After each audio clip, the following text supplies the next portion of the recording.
44-year-old Mohammed Nazel has been waiting for a new kidney for 20 years. Now he's too sick to survive a transplant. Years of dialysis have ruined his veins, and he spends most of his time in the Singapore hospital. So this part and this part, they'll take all the vein. So right now, I got two chances. If I go to dialysis, I will not last long. I will need the transplant.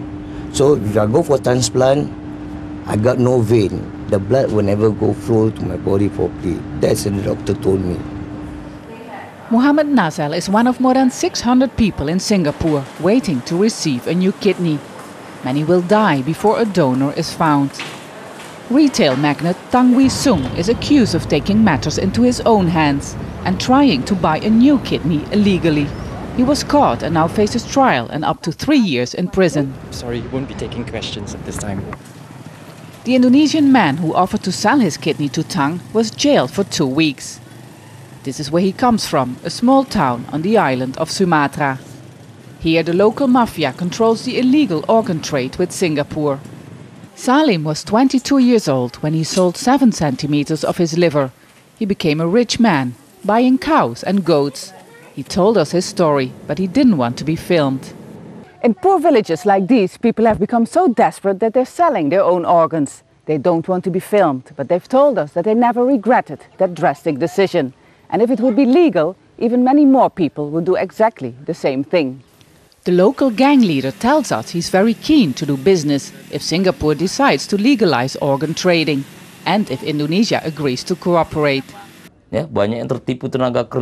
Poor people are being abused anyway.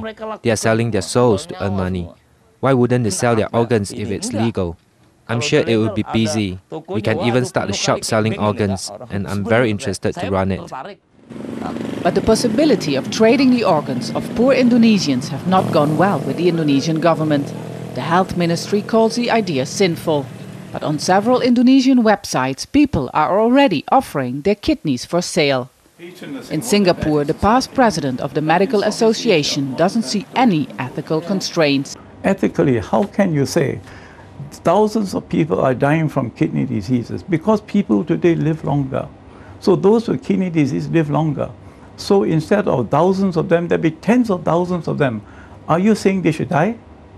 Mohammed Nazel is one of those patients who is dying. Still, he would never buy a kidney from a poor person, even to save his own life. Vaessen, Al Jazeera, Singapore.